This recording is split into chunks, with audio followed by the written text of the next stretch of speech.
बिस्मिल्लाहिर्रहमानिर्रहीम, अस्सलाम वालेकुम। आप देखें स्पोर्ट्स फ्लिक्स, मैं हूं हमजा शफीक। तो जनाब, क्रिकेट की दुनिया की अगर बात की जाए तो 2025 में एशिया कप जो कि T20 फॉर्मेट पर खेला जाना है, उसका ये तयन नहीं किया जा रहा था कि आखिर इसका वेन्यू क्या होगा, क्योंकि इसके राइट्स जो हैं वो भारत के पास हैं। लेकिन पाकिस्तान पहले कह चुका है कि पाकिस्तान कोई भी ऐसा इवेंट जो इंडिया में होगा खेलने नहीं जाएगा, क्योंकि चैंपियंस ट्रॉफी में उनकी ये कंडीशन थी। तब यह तय हुआ कि कोई भी इवेंट हो, ना भारत पाकिस्तान ट्रैवल करेगा, ना पाकिस्तान भारत ट्रैवल करेगा। तो इससे पहले हमने देखा भारत और श्रीलंका दो वेन्यूज थे, लेकिन अब डिसाइड ये हुआ है कि जनाब ये दुबई का वेन्यू, मोस्ट प्रोबेबली दुबई का वेन्यू कंफर्म कर दिया गया है और ये T20 फॉर्मेट पे जो एशिया कप खेला जाना है वो दुबई में खेला जाएगा। इसके अलावा बांग्लादेश T20 सीरीज़ के लिए जो हमने देखा कि ODI और इसमें जो टीम अनाउंस होनी है उसके बारे में कंफर्म कर दिया गया। जस्ट अप्रूवल नकवी साहब का चाहिए। उसके बाद फ़हीम अशरफ ने बाबर आजम की ख़राब कारकर्दगी पर अपना तजिया पेश कर दिया है और उसको बड़ी हवा दी जा रही है कि यही सारी बातें जो है वो पहले भी कह रहे हैं, विच मीन्स बाबर आजम तक ये सारी बातें पहुँच रही है। सारी सूरत पर बात करते हैं senior anchor person analyst Hasnain Liaquat साहब हमारे साथ मौजूद है। इसके साथ साथ में ज्वाइन किया अहमद सईद ने। वेलकम यू जी। हसनैन भाई, पहले आपकी तरफ आते हैं। ये जो सितंबर 2025 का डेट दी गई है, तय ये हुआ था कि पाकिस्तान भारत ट्रैवल नहीं करेगा। अब UAE की कंडीशंस में है, किसको फायदा होगा? इंडिया को डेफिनेटली नुकसान तो इसका होगा, रेवेन्यू शेयर करना पड़ेगा, ब्रॉडकास्टिंग राइट जो हैं वो उसमें थोड़ा सा मार्जिन कम रहेगा। तो इस वेन्यू का फायदा क्या पाकिस्तान को होने जा रहा है? देखिए, डेफिनेटली मैं हमजा सबसे पहले तो आपका शुक्रिया, उसके साथ साथ आपकी टीम का शुक्रिया। मैं आपको बताऊं कि ये एक किस्म की इंडिया की हार है। उसकी वजह यह है कि जब 2025 के एशिया कप की बात हो रही थी तो हमने इंडियन मीडिया से ये प्रोपेगेंडा सुना कि वो शायद एशिया कप का बाइकआउट करने जा रहा है। लेकिन जब एशिया कप के बाइकआउट की बात हुई तो उसके बाद इंडिया को जो सबसे ज्यादा प्रेशर आया वो उसके ब्रॉडकास्टर्स की जानिब से आया, क्योंकि इस वक्त क्रिकेट में शायद BCCI से ज्यादा उनका ब्रॉडकास्टर्स का स्टेक होता है। वो पाकिस्तान और इंडिया की गेम को लेके बहुत ज्यादा कॉन्शियस होते हैं। पाकिस्तान और इंडिया की गेम को चाहिए होती है। It's not about the physical appearance of the crowd कि आप फिजिकल अपीयरेंस के लिए तमाम चीजें करते हैं। It's about the digital audience, जो कि डिजिटल प्लेटफॉर्म्स पे या फिर टीवी पे जो इंडिया पाकिस्तान के मैच को देखा जाता है वो बहुत ज्यादा देखा जाता है। और इसी वजह से उनके जो ब्रॉडकास्टर्स हैं वो बहुत ज्यादा परेशान होते हैं, उनका प्रेशर आया। और उस प्रेशर के साथ अब ये इंडियन मीडिया भी रिपोर्ट कर रहा है। Basically right now we are doing one thing very regularly कि जो वहां पे चीज हो रही है हम उसको कॉपी करके अपने मीडिया में फेंकते हैं और यहाँ पे उसको ब्रेकिंग न्यूज बनाते हैं। ये सारी चीजें इंडियन मीडिया में इस वक्त डिस्कस हो रही हैं। पहले वो बाइकआउट की बात कर रहे थे, अब वो UAE की बात कर रहे हैं। और डेफिनेटली UAE में ये टूर्नामेंट होना ये पाकिस्तान के मौकफ की तायद है। और पाकिस्तान ने कोई बहुत ज्यादा हार्श स्टेटमेंट्स नहीं दी थी जब इसका रिबर्टल आया था कि पाकिस्तान नहीं आएगा या व्हाट्सएवर, हम इस टूर्नामेंट को कैंसिल करेंगे।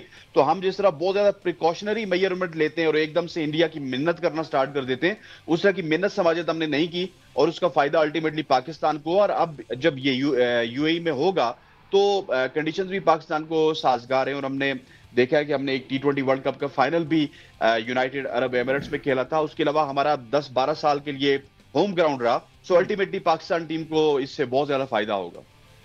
अहमद सईद साहब, आपको क्या लगता है कि पाकिस्तान टीम को इसका फ़ायदा होगा? क्योंकि कंडीशन से हमने एक अरसा दुबई को अपना जो है ना वो होम ग्राउंड के तौर पर यूज़ किया, बहुत सी सीरीज़ खेली, फतुहात का सिलसिला भी वहीं से शुरू हुआ। तो फ़ायदा पाकिस्तान को होने जा रहा है? देखें, फ़ायदा तब हासिल किया जाता है जब आपके पास कंडीशन से रिलेटेड प्लेयर्स मौजूद हों। जाहिर है कि पाकिस्तान का जो माजी का रिकॉर्ड है दुबई में बहुत ही अच्छा है, लेकिन आपको याद होगा कि चैंपियंस ट्रॉफी में अभी हम वहीं इंडिया से मैच आ रहे थे। तो जहाँ तक कंडीशन का ताल्लुक है उसमें तो बहुत ज़्यादा ये बात ये असरअंदाज होगी कि हम उसकी तैयारी किस तरह से करते हैं, उसका बिल्डअप किस तरह से करते हैं। बाकी जिस तरह हसनैन भाई ने कहा कि ये जो डिप्लोमेटिकली चीज़ें चल रही हैं सारी, उसमें इस टूर्नामेंट का जिसका होस्ट इंडिया है बुनियादी तौर पर, उसका UAE शिफ्ट हो जाना, ये एक बहुत ही बड़ा यूँ कह लीजिए कि स्लैप है on the face of richest board, जो ये कहता था कि हमारे बहुत ज़्यादा स्टेक्स हैं क्रिकेट के अंदर, हम चूँकि बहुत ज़्यादा इन्वेस्ट करते हैं, बहुत ज़्यादा पैसा हम लगाते हैं, तो जैसा हम चाहेंगे वैसा ही होगा। लेकिन मेरे अजीज, जैसा आप चाहते हैं वैसा नहीं हुआ। आप चाहते थे कि टूर्नामेंट इंडिया में हो, आप चाहते थे कि पाकिस्तान की टीम वहां खेलने आए। पाकिस्तान की टीम ने न सिर्फ ये कि वहां खेलने से इनकार किया, बल्कि अब ये टूर्नामेंट इंडिया की बजाय दुबई में जो है वो शिफ्ट किया जा रहा है। इसमें एक और दिलचस्प बात यह है कि जो ब्रॉडकास्टर्स की बात हो रही है, आप देखें इंडिया के जो BCCI के वाइस प्रेसिडेंट राजीव शुक्ला साहब, उन्होंने ये फुलझड़ी छोड़ दी थी कि पाकिस्तान को जो है वो एक ग्रुप में ना रखा जाए ICC इवेंट्स के अंदर, और हम जो है वो नहीं खेलना चाहते हैं। कहने के हद तक तो उन्होंने ये बात कह दी है, लेकिन उसके बाद होने वाले टूर्नामेंट्स के अंदर, स्केड्यूल होने वाले टूर्नामेंट के अंदर भी और आइंदा आने वाले टूर्नामेंट्स के अंदर भी आप ये देखें कि चाहे वो मेंस टीम हो, वो वुमेन्स टीम हो, पाकिस्तान और इंडिया को एक ही पूल में रखा जा रहा है। ना सिर्फ क्रिकेट में, बल्कि इंडिया में नवंबर में जूनियर हॉकी वर्ल्ड कप होना है जिसमें 24 टीमें शरीक होनी है। उसमें भी पाकिस्तान और इंडिया को एक ही पूल के अंदर रखा गया है। यानी इंडिया की टीम उन 24 टीमों में से, उनमें से भी उनको पाकिस्तान को अपने पूल में रखना पड़ा है, क्योंकि उन्हें यह पता है कि सेलेबल कमोडिटी किसी भी गेम के अंदर पाकिस्तान वर्सेस इंडिया की राइवलरी है। और पाकिस्तान और इंडिया की राइवलरी में ये दोनों जरूरी हैं। जहां पाकिस्तान इंपॉर्टेंट है, वहां इंडिया भी इंपॉर्टेंट है। और इंडिया अगर अपने आप को ये समझता है कि हम ज्यादा इंपॉर्टेंस है, तो ये उनकी गलतफहमी दूर हो चुकी है कि पाकिस्तान के बगैर इंडिया के जो ब्रॉडकास्टर्स हैं, इंडियन के जो स्पोर्ट्स को चलाने वाले इदारे हैं, वो भी पाकिस्तान के बगैर ग्रो नहीं कर सकते हैं। तो इंडिया के जो भी मतलब फैंस हैं क्रिकेट के, उनको ये बात समझनी होगी कि ये जो उनके मीडिया के ऊपर आए दिन चीज़ें नशर होती हैं कि एंटी पाकिस्तान एजेंडा को फ़रोख्त करके, प्रोपेगेंडा को फ़रोख्त करके वो लोगों को मुतासर करने की कोशिश करते हैं, हकीकत इससे बहुत ज़्यादा दूर है। और हकीकी बात यही है कि क्रिकेट पाकिस्तान के बगैर सर्वाइव नहीं कर सकती है। बिल्कुल ठीक है। असलैन भाई देखें, आईपीएल हुआ, पूरी दुनिया से टीमें वहां पर आई, प्लेयर्स आए, इसमें डेफिनेटली पाकिस्तान की जीत ये है कि वहाँ पर कोई, उनको ऐसा लगता है कि कोई रिस्क नहीं है, लेकिन पाकिस्तान अपने स्टांस पर कायम हुआ। इसका डेफिनेटली क्रेडिट जो है नकवी साहब को जाता है। इससे पहले रमीज राजा साहब से वो विड्रॉ करके हाथ खड़े करके कि जनाब ठीक है, प्रेशर है, ये है, वो है, हम चले गए वहाँ पर खेलने। लेकिन अब जो नकवी साहब की तरफ से स्टांस लिया गया उस पर वो खड़े रहे और उन्होंने ये फैसला किया कि नहीं जाएगा तो नहीं जाएगा। तो इसमें डेफिनेटली क्रेडिट तो पाकिस्तान क्रिकेट बोर्ड को जाता है, स्पेशली नकवी साहब को। डेफिनेटली जब ये सारा फ्यूजन फार्मूला हुआ था तो बहुत सारे हमारे जो जर्नलिस्ट दोस्त थे उन्होंने बड़ी तनकीद की थी नकवी साहब पे। हालांकि मैं उनका बहुत बड़ा क्रिटिक्स हूँ, मेरे तो उनके साथ हर दफा मामलात भी पचीदा रहते हैं, हाई कोर्ट तक जाते हैं। लेकिन उस वक्त मैंने उनकी तारीफ भी की थी कि देखें काफी अरसे में हमें सिर्फ एक ऐसा चेयरमैन मिला है पाकिस्तान क्रिकेट बोर्ड का जो कि इंडिया की आंखों में आंखें डाल के बात करते हैं, और वो नकवी साहब हैं। क्योंकि उन्होंने बराबरी की सतह की बात की, उन्होंने इक्वालिटी की बात की, और अल्टीमेटली हमने देखा है कि वो इक्वालिटी हमें कहीं ना कहीं पे प्रिवेल होती हुई नजर आई है फ्यूजन फार्मूले के तहत। और आप देखेंगे कि जिस तरह चैंपियंस ट्रॉफी में इंडिया पाकिस्तान नहीं आया था, अब एशिया कप में भी वैसा ही होगा, और आगे 2026 का जो T20 वर्ल्ड कप है उसमें भी ऐसा ही होगा। सो नकवी साहब ने बहुत ही अच्छा किया। उसकी सबसे बड़ी रीजन यह है कि नकवी साहब इतने तगड़े क्यों इंडिया को जवाब दे रहे थे, या फिर अपने स्टांस पे इतने तगड़े क्यों थे, वो क्लियर थे। वो एक तरफ अगर पाकिस्तान क्रिकेट बोर्ड के चेयरमैन है, दूसरी तरफ वजीर दाखिला भी हैं। सो उनके बड़े करीबी टाइज हैं प्राइम मिनिस्टर के साथ भी, उसके साथ साथ इक्तदार के हल्के और जो ताकतवर हल्के समझे जाते हैं उनके साथ भी। सो वो अपने कॉन्सेप्ट में क्लियर थे और उनको पीछे से बिल्कुल बैक थी, ग्रीन सिग्नल था कि आप अगर इंडिया को टफ टाइम देंगे, और लेट सपोज अगर इंडिया बंद गली में चला जाता है या फिर आपको बंद गली में धकेल के भाग जाता है और आपके साथ क्रिकेट नहीं खेलता, तो बीइंग ए नेशन या बीइंग ए इस कौम के बड़े हम आपके साथ खड़े, और इसी वजह से वो तगड़े डिसीजन कर रहे थे। इससे पहले होता ये था कि हमारा चेयरमैन जो भी आता था पाकिस्तान क्रिकेट बोर्ड का, वो तो उसको महीने लग जाते थे प्राइम मिनिस्टर से मुलाकात के लिए, और प्राइम मिनिस्टर से जब उसकी मुलाकात नहीं होती थी तो किसी आईपीसी मिनिस्टर से उसकी मुलाकात होती थी या किसी मशीर से होती थी, और मशीर साहब का भी अपना कोई विजन होता नहीं था, तो वो हमेशा उसको यही कहते थे कि इंडिया तो बहुत बड़ा बोर्ड है। फाइनेंशियल एस्पेक्ट से डराया जाता था। आपके ही जो सीईओ हैं और चीफ ऑपरेटिंग ऑफिसर्स हैं, यही लोग जाके उनको फाइनेंशियली बताते थे कि ये फाइनेंशियल एस्पेक्ट्स हैं, ये फाइनेंशियली आपको नुकसान होगा, और उस वजह से वो डिसीजन हमेशा से इस तरह के मिलते थे कि हम शायद लेट गए और इंडिया वो इवेंट ले जाता था। लेकिन इसमें क्रेडिट मोहसिन नकवी साहब को जाता है बिकॉज ऑफ हिज पावर। वो पावरफुल बहुत ज्यादा है और इसी वजह से उन्होंने पावरफुल डिसीजन लिए और अल्टीमेटली उनका फायदा पाकिस्तान क्रिकेट टीम को। लेकिन अहमद हसीब साहब ने एक बात बड़ी खूबसूरत की थी कि अब आपको यूएई की कंडीशंस के तहत टीम बनानी होगी। सर ये भी काम नकवी साहब का ही है। आपको अगर टीम को यूएई में भेजना है या किसी भी जगह पे भेजना है तो उस कंडीशंस के मुताबिक टीम को बनाना है। अजीबोगरीब से फैसले हो रहे हैं, जिस तरह से टीम बनती है, जिस तरह से वही अजहर महमूद टीम के इर्द गिर्द घूम रहे हैं, वही आकिब जावेद टीम के इर्द गिर्द घूम रहे हैं, वही वहाब रियाज टीम के इर्द गिर्द घूम रहे हैं। सो अल्टीमेटली ये तमाम तर डिसीजन साइड पे हो जाएंगे। जब आपकी पाकिस्तान क्रिकेट टीम परफॉर्म नहीं करेगी तो नकवी साहब के ऊपर प्रेशर आएगा। अभी एक पीएसएल का एक बुखार था, एक इंजेक्शन था जो कौम को जिसने ठंडा किया हुआ है, उसके बाद से बांग्लादेश को आपने बड़े अच्छे तरीके से आपकी यंग गन्स ने हराया और इसके बाद आप वापस बांग्लादेश जा रहे हैं। लेकिन अल्टीमेटली मुझे लग रहा है कि ये पूरा साल शायद आपको फतुवात मिले। उसकी वजह यह है कि आपको कोई तगड़े दौरे इतने ज्यादा आ नहीं रहे। कभी आपने वेस्ट इंडीज के साथ मिलना है, कभी आपने बांग्लादेश के साथ मिलना है, अफगानिस्तान को भी आप काबू कर सकते हैं अगर आप फेयरलेस क्रिकेट खेलें। लेकिन when it's comes to England या फिर साउथ अफ्रीका, वहां पे आपको मुश्किलात होंगी। और अगला अगर T20 वर्ल्ड कप नकवी साहब इसी तरह हार गए तो नकवी साहब मेरे ख्याल है तारीख में सबसे ज्यादा वर्ल्ड कप और चैंपियंस ट्रॉफी हारने वाले चेयरमैन भी बन जाएंगे। तो ये क्रेडिट भी फिर नकवी साहब बिल्कुल, ये बिल्कुल बात इस तरह में दुरुस्त है कि अभी चैंपियंस ट्रॉफी के पहले भी हम बहुत ज़्यादा खुश थे कि ट्रॉफी पाकिस्तान आ रही है, पाकिस्तान होस्ट कर रहा है उसको, हमने स्टेडियम रेनोवेट किए, हमने उसके लिए मतलब रिकॉर्ड टाइम के अंदर इंफ्रास्ट्रक्चर जो है वो हमने खड़ा किया। लेकिन अनफॉर्चुनेटली हुआ ये कि हमारी टीम की कारकर्दगी जो है वो इतनी नाकिस थी कि हमारी टीम में कोई मतलब हम पहले राउंड में बाहर तो हुए ही हुए, हमें किसी मैच में कोई मुकाबला भी देखने को नहीं मिला। तो अब दुबई की कंडीशंस का अगर फ़ायदा उठाना है तो जाहिर है कि उसके अकॉर्डिंग प्लेयर्स तैयार करने पड़ेंगे।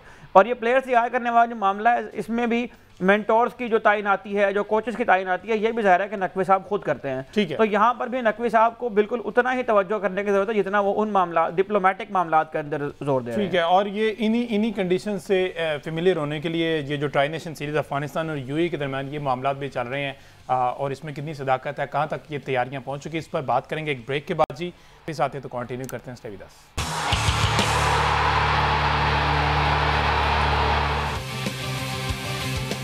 Welcome back. जी बात हो रही पाकिस्तान क्रिकेट के हवाले से, और हमने देखा कि एशिया कप 2025 का इनकाद जो है वो यूएई में होने जा रहा है। उसका हमने देखा कि किसको फ़ायदा होगा, किसको नुकसान होगा। डेफिनेटली इसमें पाकिस्तान की जीत है, क्रिकेट के मैदान में नहीं, लेकिन अगर ओवरऑल सिनेरियो में देखा जाए तो पाकिस्तान अपना मौक़िफ़ मनवाने में कामयाब होता हुआ दिखाई दे रहा है, और कामयाब काफ़ी हद तक हो भी चुका है। अच्छा, अब उससे पहले अफगानिस्तान, पाकिस्तान और यूएई ये ट्राई नेशन सीरीज़ का इनकाद किया जाना है। मसईद साहब, इस बारे में क्या वैसे इत्तलात हैं? T20 फॉर्मेट में डेफिनेटली, क्योंकि हम टेस्ट तो खेल नहीं रहे, ODI में हमारी कोशिश होती है कि उसको चेंज करके T20 कर दिया जाए। तो ये भी जो सीरीज़ है, अगर तो ये एशिया कप से पहले तो डेफिनेटली ये T20 फॉर्मेट पे खेली जा रही है, और अफगानिस्तान और यूएई जैसे हरीफ को सामने रखकर खेलना समझ में आ रहा है, क्योंकि यूएई ने इस दफ़ा क्वालिफाई किया है इसके लिए एशिया कप के लिए। अच्छा, सबसे पहले तो ये जो आपने टेस्ट के बारे में बात किया कि हम टेस्ट नहीं खेल रहे की बजाय अगर आप यूज़ किया करें कि हम टेस्ट नहीं खेलना चाहते, तो मेरा ख्याल है कि ज़्यादा बेहतर बात होगी। जहाँ तक इन ममालिक के ताल्लुक की बात की आपने, अफगानिस्तान और यूएई, ज़ाहिर है अफगानिस्तान के लिए दुबई कंडीशन इसलिए सूट करती हैं कि वो बहुत ज़्यादा डिपेंड करते हैं अपने स्पिन अटैक के ऊपर, और दुबई में आमतौर पर स्पिनर्स को बहुत ज़्यादा हेल्प मिलती है। तो ये इस हवाले से एक अच्छी सीरीज़ हो सकती है। और अफगानिस्तान की T20 साइड बहरहाल एक कंपैटिबल साइड है, एक अच्छी साइड है जिसके साथ अच्छे मैच हो सकते हैं। यूएई ज़ाहिर है होस्ट नेशन है, होस्ट नेशन के साथ भी हमें खेलने से ज़ाहिर है वहाँ थोड़ा सा एक्सपीरियंस मिलेगा। पाकिस्तान की अगर आप सीरीज़ सारे निकाल के देखें पिछले 2 सालों में, तो वो सारी हुई नहीं टीमों के खिलाफ हैं। आयरलैंड के खिलाफ खेले हम, जिम्बाब्वे के खिलाफ खेले हम, बांग्लादेश के खिलाफ खेले हम, और मतलब दरमियान में हमने थोड़ी सी जहमत की थी ऑस्ट्रेलिया और साउथ अफ्रीका के खिलाफ खेलने की। तो पाकिस्तान तो, और जो न्यूजीलैंड की टीम भी पाकिस्तान आई थी वो भी ज़ाहिर है कि उनकी सेकंड टियर टीम थी। तो हमारी तो सीरीज़ हो ही इस तरह से रही है। इसी वजह से हमारे क्रिकेट के स्टैंडर्ड्स जो हैं वो यहाँ तक आ चुके हुए हैं कि अब अफगानिस्तान की टीम के साथ बात करते हुए भी हमें ये लगता है कि अफगानिस्तान जो है वो भी हमें टफ टाइम देगा T20 सीरीज़ के अंदर। तो ये कंडीशन से फेमिलियर होने के लिए एक अच्छा फैसला हो सकता है यकीनन, लेकिन ज़ाहिर है क्रिकेट बोर्ड को इस हवाले से यकीनन सोचना होगा कि हमें जब भी वक्त मिलता है हम अफगानिस्तान या बांग्लादेश या यूएई या जिम्बाब्वे जैसी टीमों के साथ सीख सकते हैं, हम जनूबी अफ्रीका, ऑस्ट्रेलिया के जैसी टीमों के साथ खेलने से क्यों डरते हैं। बिल्कुल ठीक है, ठीक है। असनैन भाई, जैसे हमने देखा किसी भी इवेंट में हमें आयरलैंड हरा देता है, हमें जिम्बाब्वे हरा देता है, हमें बांग्लादेश हरा देता है। अब शायद ये एशिया कप से पहले थोड़ी सी तैयारी करने के लिए यूएई के साथ सीरीज रख रहे हैं कहीं, क्योंकि एशिया कप में यूएई भी है, तो यूएई कहीं सरप्राइज ना कर दे हमें इस इवेंट में। तो ये उस हवाले से भी तैयारी काफी हद तक फायदेमंद होगी।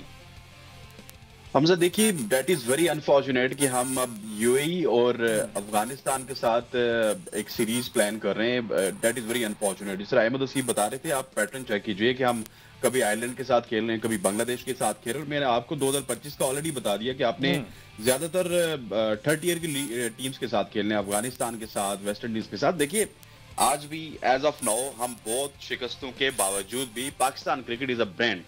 पाकिस्तान क्रिकेट अपने फैंस की वजह से ब्रांड है, अपने चंद प्लेयर्स की वजह से ब्रांड है, और है, दुनिया उसको मानती है। हमने उसको कहीं ना कहीं पे सस्टेन करना था, लेकिन instead of sustaining that brand हम उसकी वैल्यू को और ज्यादा डिग्रेड कर रहे हैं। कभी यूएई के साथ खेल के, कभी अफगानिस्तान के साथ खेल के, कभी हमने वेस्ट इंडीज के साथ खेलना। मुझे एक भी सीरीज 2026 के वर्ल्ड कप से पहले काम की नजर नहीं आ रही, सिवाय हमने शायद इंग्लैंड से और साउथ अफ्रीका से चंद मैचेस खेले। उसके अलावा मुझे तो कोई सीरीज काम की नजर नहीं आती। अब इसमें होगा क्या कि आप बांग्लादेश से भी जीत जाएंगे, आप कहीं ना कहीं भी वेस्ट इंडीज से भी जीत जाएंगे, आपको अफगानिस्तान टफ टाइम देगा, लेकिन शायद आप मैनेज कर लें अफगानिस्तान से जीतना भी, और फिर आप साउथ अफ्रीका के साथ अगर उनकी कंडीशंस में खेलेंगे तो वहां पे आप अच्छे होते, अपनी कंडीशन में खेलेंगे तो वहां पे आप बुरे होते। लेकिन द पॉइंट इज दैट कि आप ये सारी प्रिपरेशन करके कौम का जो आपका मोराल है वो बड़ा बुलंद होता है।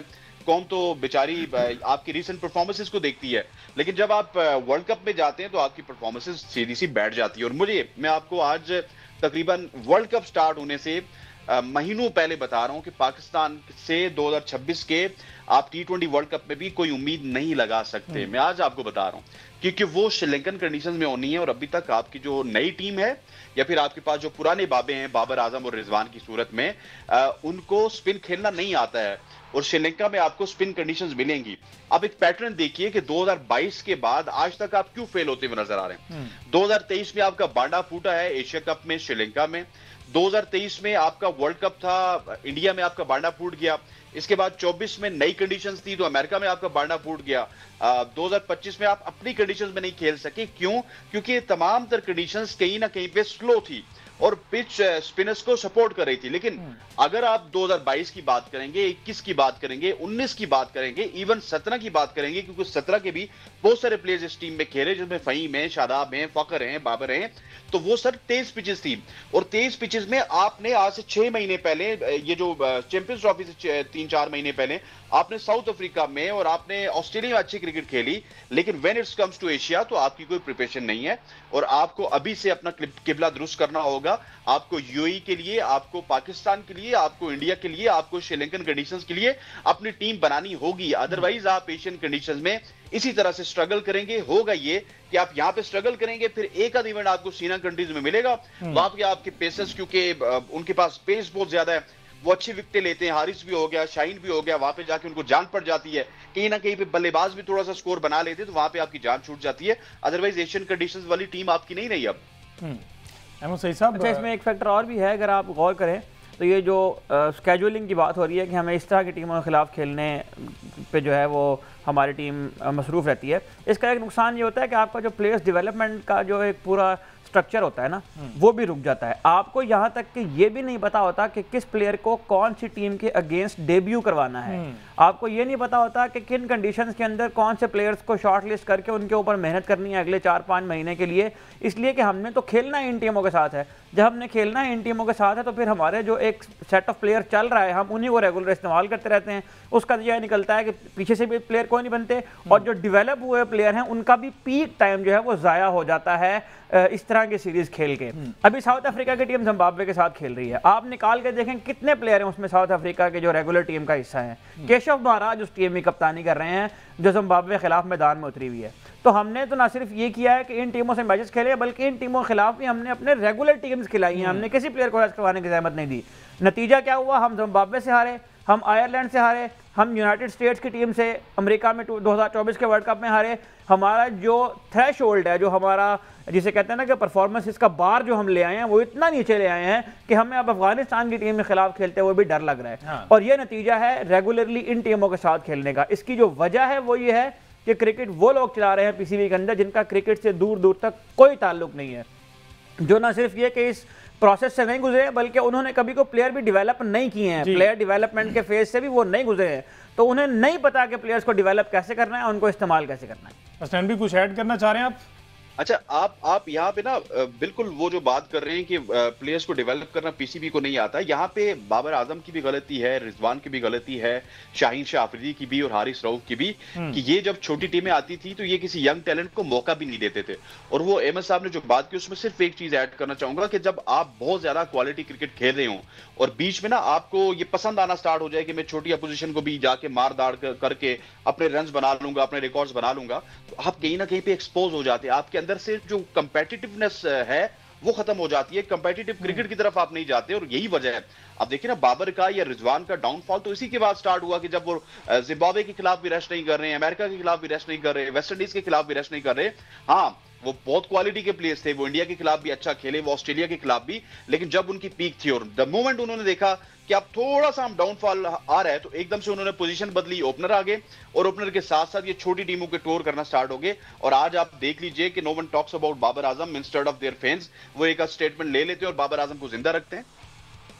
बिल्कुल ठीक है। अच्छा, अब जिस तरह से आप दोनों हजरात जो हैं वो पाकिस्तान टीम पर ताबड़तोड़ हमले कर रहे हैं, लेकिन आकिब जावेद साहब कह रहे हैं कि ये 3 फेजेस कंप्लीट हो गए हमारे, ये जो ट्रेनिंग कैंप लगा हुआ है और उसमें जो हमने ट्रेनिंग अब दे दी है ना लड़कों को, जवानों को, ये आगे आगे आने वाले 5-6 साल जो है ना वो दुनिया याद करेगी।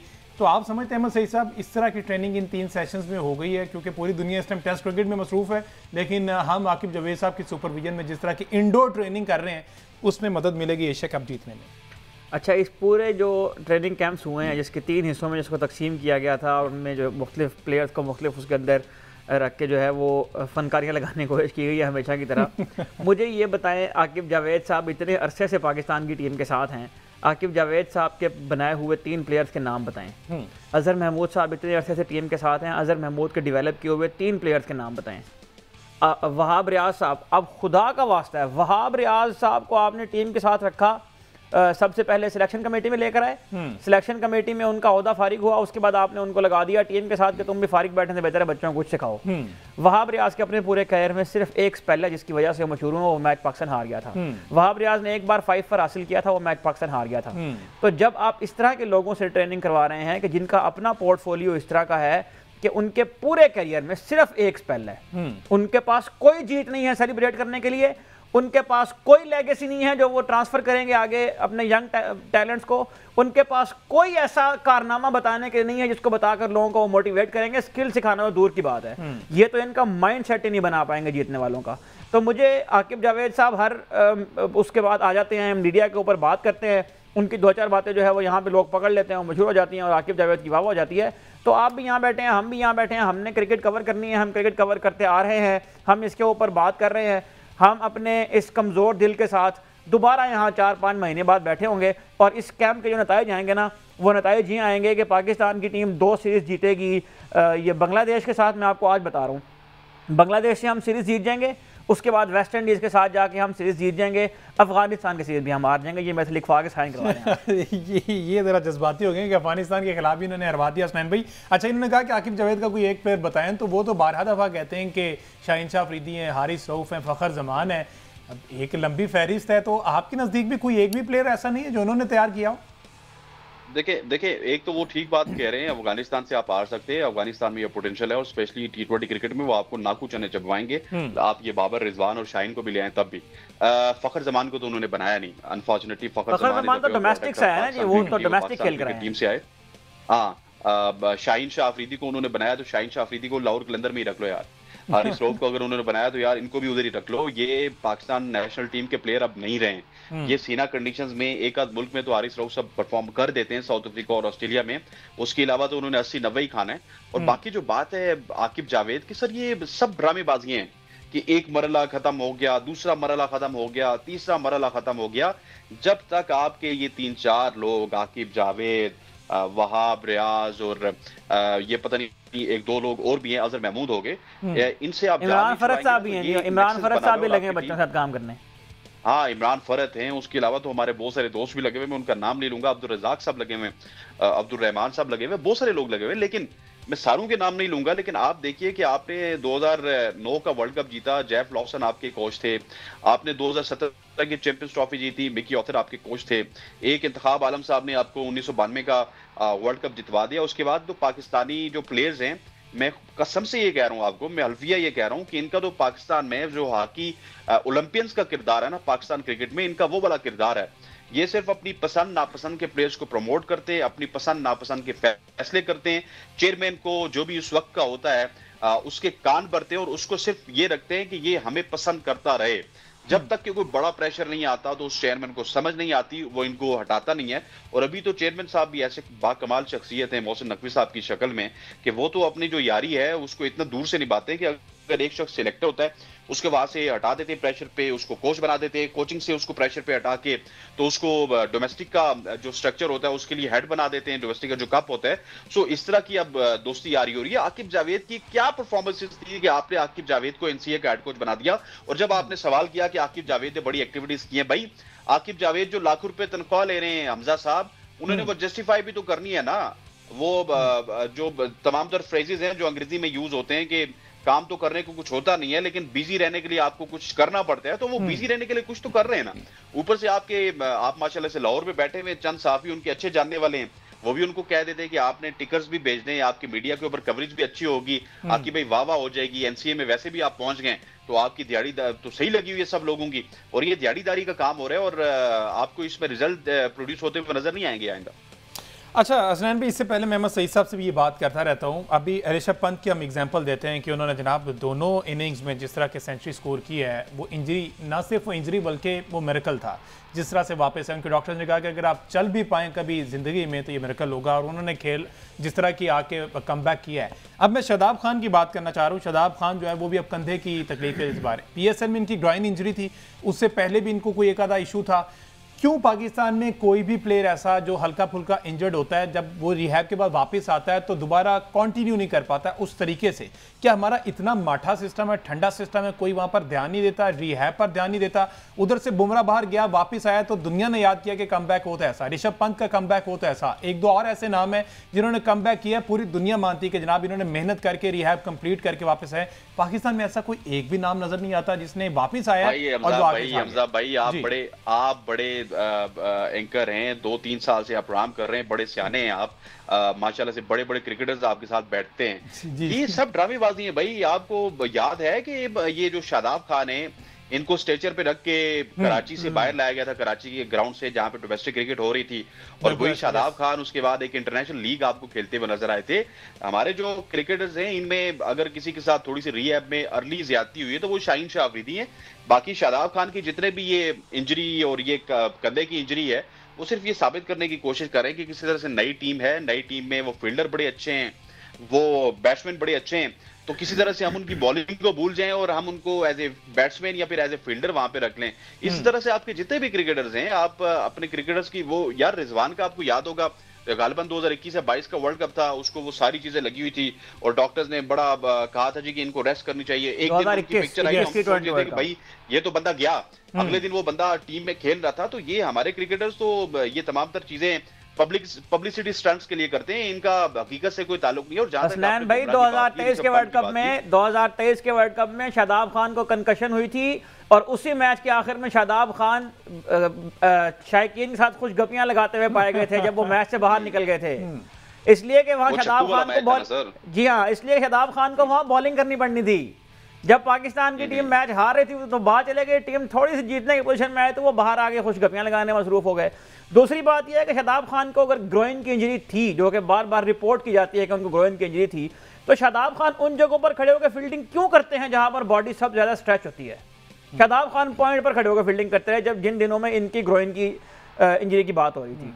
तो जिस बंदे को ग्रोइन की इंजरी है वो पॉइंट के ऊपर कैसे खड़ा होकर फील्डिंग कर सकता है? जिस बंदे को ग्रोइन की इंजरी है वो तो अगर उसका दूसरा लेवल आ जाए ग्रोइन का, वो तो चलने काबिल भी नहीं रहता।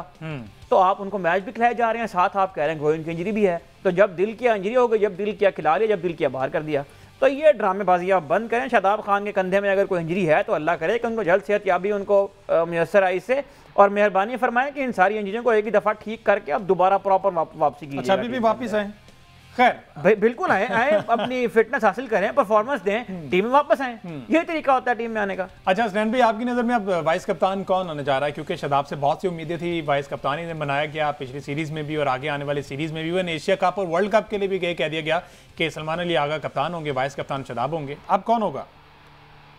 सर मैं तो कहता हूँ वाइस कप्तान पाकिस्तान को जरूरत ही नहीं है। अच्छा? Salman is doing great. Salman को नए बच्चे दें और उनको ऐसे बच्चे दें जो उनको ये तकरीबन 6-7 महीने उनको कैरी भी करें, और फिर वो वाला काम ना करें आप जो साउथ अफ्रीका और ऑस्ट्रेलिया की सीरीज के बाद हुआ था कि आपने out of nowhere Faheem Ashraf को कॉल कर लिया, एक दो और सिफारिशों को कॉल कर लिया। इन्हीं बच्चों को मौका दें, अगर ये परफॉर्म करते हैं तो उसके बाद आप इनको T20 वर्ल्ड कप में लेके आए। और मुझे नहीं लगता यार, पूरी दुनिया में आप देख लीजिए, यहाँ पे तो सीरीज बाय सीरीज या मैच बाय मैच कप्तान अनाउंस होते हैं अब टीम्स के, और आप जो है वाइस कप्तान नहीं होगा तो आप नहीं जाएंगे। आप कि कप्तान के हवाले से भी खतरात ही रहते हैं, क्योंकि सलमान थोड़ा सा शरीफ आदमी है, तो ये ना हो कि कल वो कप्तान ना हो। तो मुझे नहीं लगता कि वाइस कप्तान कोई होना चाहिए, नहीं होना चाहिए। और अगर कोई होना चाहिए यंग लॉट में से ले लें, कुछ साइम अयूब को ले लें, आप हसन नवाज को ले लें या साहिबजादा फरहान को, लेकिन उस शख्स को लें, देखिए मैं ऐसी बात करूंगा जो सबको पसंद आए, कि जिसका डोमेस्टिक पे थोड़ा सा कप्तानी का एक्सपीरियंस भी हो। आप आउट ऑफ नोवेयर जिस बंदे का एक्सपीरियंस होता नहीं है उसको आके कप्तान बना देते हैं। भाई डोमेस्टिक तो खेलते नहीं है तो एक्सपीरियंस कहां से आएगा? वही ना, वो डोमेस्टिक खेलते भी नहीं है। और फिर आप देखिए ना, 6-7 साल आपने बाबर आजम को कप्तान रखा है, अल्टीमेटली उस बाबर आजम ने आपकी टीम को तबाह किया है। आप अगर उनके फैंस के अलावा अगर न्यूट्रली एनालाइज करेंगे तो उनके जितने भी डिसीजन थे, ये फनकारी हैं शादाब खान को या फिर तमाम तर प्लेयर्स को इंजरी वाली, ये उन्हीं ने तो सिखाई है। इंडिया वाले मैच में किस तरह से आउट ऑफ नोवेयर एकदम से इमामुल हक बैठ गए थे और एक नए ओपनर को आपने आजमाया था। सो ये सारी फनकारियां सिखाने के लिए एक कप्तान ने 6 साल। ठीक है हसनैन भाई, ये जो बार-बार आप बाबर आजम के बारे में, उनके फैंस के बारे में कह रहे हैं, मैं आपका सोशल मीडिया जो हैंडल्स है सारे मेंशन करता हूं ताकि आप पे चढ़ाई की जाए। बाबर आजम के फैंस हैं, बाबर आजम के फैंस हैं, बहुत ज्यादा एक्टिव होते हैं और वो किसी भी ऐसी सूरत में बाबर आजम को नहीं छोड़ते। लेट्स सी जी, क्योंकि फ़हीम अशरफ ने बाबर आजम के बारे में जो स्टेटमेंट दिया है उसमें भी यही जाहिर होता है कि बाबर आजम जो अपनी ओरिजिनल गेम थी, जो उनकी टेक्निक थी, उसको चेंज करने की वो ज़रूरत उन्होंने महसूस की। वहाँ पर अपनी फॉर्म खो दी और फॉर्म जैसे ही खो दी उन पर बातें करना होना शुरू हो गई और तमाम क्रिकेटर्स एक्स-क्रिकेटर्स उन पर बात की कि अपनी ओरिजिनल जो गेम उनकी थी उसी पर फोकस करें। फ़िलहाल वो इस वक्त स्विट्ज़रलैंड में कुछ अच्छे हसीन नज़ारों पर फोकस कर रहे हैं और ये फोकस उनके लिए ज़रूरी भी था। फर्दर आने वाले शो में इस पर बात करते, मुझे दी इजाज़त, अल्लाह हाफ़िज़।